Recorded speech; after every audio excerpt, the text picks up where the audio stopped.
জ্বালানি তেল সংকটের তীব্র প্রভাব পড়েছে পরিবহন খাতে। দেশের বিভিন্ন এলাকায় বন্ধ হওয়ার পথে যানবাহন চলাচল। অভ্যন্তরীণ রুটের পাশাপাশি দূরপাল্লার পরিবহন চলাচল বন্ধ রেখেছেন কিছু রুটের মালিকরা। বরগুনা সদর উপজেলার একমাত্র পাম্প এস&বি ফিলিং স্টেশনে জ্বালানি তেলের তীব্র সংকটে ভোগান্তিতে পড়েছেন মোটরসাইকেল চালক সহ দূর দূরান্তে যাতায়াত করা বিভিন্ন শ্রেণী পেশার মানুষ। পটুয়াখালীতে 15 দিন ধরে অভ্যন্তরীণ রুটের বেশ কিছু বাস বন্ধ রয়েছে। সড়কে কমেছে মোটরসাইকেল সহ গণপরিবহন চলাচল। একই চিত্র নওগাঁতেও। পেট্রোল, অকটেন ও ডিজেল চালিত অনেক যানবাহন চলাচল বন্ধ হয়ে গেছে। এছাড়া জমিতে সেচ দিতে, জেনারেটর চালাতে ও অন্যান্য জরুরি কাজের জন্য চাহিদা অনুযায়ী ডিজেল না পাওয়ায় দুর্ভোগে পড়েছেন সংশ্লিষ্টরা।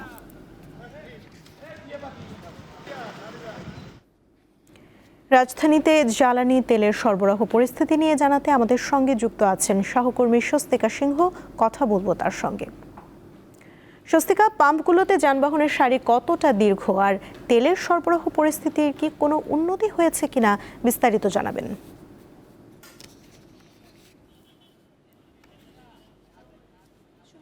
দিন যত সামনের দিকে এগিয়ে যাচ্ছে ঠিক ততই কিন্তু রাজধানী সহ সারা বাংলাদেশের চিত্রটা একই ভাবে ধরা দিচ্ছে এবং তেলের যে ভোগান্তি সেই ভোগান্তি কিন্তু বাড়ছে। কারণ সাধারণ যারা রয়েছে, যারা আসলে রাইড শেয়ার করেন বা প্রতিদিন তাদের প্রয়োজনে আর কি তেল ব্যবহার করে থাকেন, তাদের জন্য আসলে এই সমস্যা এবং এই ভোগান্তি আসলে চরমে গিয়ে দাঁড়িয়েছে। কারণ আমরা আসলে তেজগাঁয়ের সাউদান যে তেলের পাম্পটি রয়েছে এই মুহূর্তে সেই পাম্পটিতে রয়েছে এবং এই পাম্পটিতে কিন্তু যারা ফিলিং স্টেশনের কর্তৃপক্ষ রয়েছে তারা কিন্তু বলছেন যে তাদের যে তেলের গাড়ি, সেই তেলের গাড়ি কিন্তু নারায়ণগঞ্জ থেকে তেল নিয়ে তারা এই রাজধানীতে এই সাউদান পাম্পটিতে আসবে। আসার পরে কিন্তু তারা এখানে যারা তেল নেওয়ার জন্য সবসময় লম্বা লাইনে দাঁড়িয়ে থাকেন এবং এখনও দাঁড়িয়ে আছেন, তারা কিন্তু তারপরে তাদেরকে তেল দিতে পারবেন।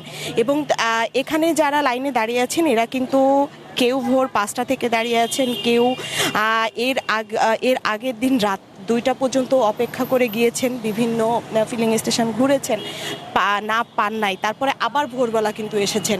এবং এই যে লম্বা লাইন, এই লম্বা লাইন কিন্তু রাস্তার দুই পাশেই রয়েছে এবং দুই পাশে কিন্তু এই লাইন কিন্তু একেবারে যদি বলা চলে যে ঠিক এই 7 রাস্তা পেরিয়ে যত দূর চোখ যায় ঠিক তত দূর পর্যন্ত কিন্তু এই লাইন দাঁড়িয়েছে। এবং এখানে কিন্তু যারা রয়েছেন তারা কিন্তু বলছেন যে যারা রাইড শেয়ার করেন তারাও কিন্তু এই তেলের বিভিন্ন সময়ের এই অপেক্ষা এবং এই ঘাটতির জন্য তারা তাদের যে রাইড শেয়ারিংয়ের যে পেশা, সেই পেশায় তারা যেমন সমস্যা দেখা দিচ্ছে, ঠিক যেরকম আবার অনেকে রয়েছে কর্মজীবী, তারা তাদের অফিসে ঠিক মতন যেতে পারছেন না। আবার আজকে সরকারি ছুটির দিন হওয়ায় কিন্তু অনেকে মনে করেছিলেন যে আজকে হয়তো লম্বা লাইন হবে না বা যে কোনোভাবেই কিন্তু আজকে তারা একটু ঠিক আগে বা তেল নিতে পারবেন। বাট এখানে যখন এসেছেন তখন কিন্তু তারা আসলে সেই একই চিত্র দেখতে পাচ্ছেন। কারণ এখানের যারা কর্তৃপক্ষরা রয়েছে, কর্তৃপক্ষরা কিন্তু বলেছেন যে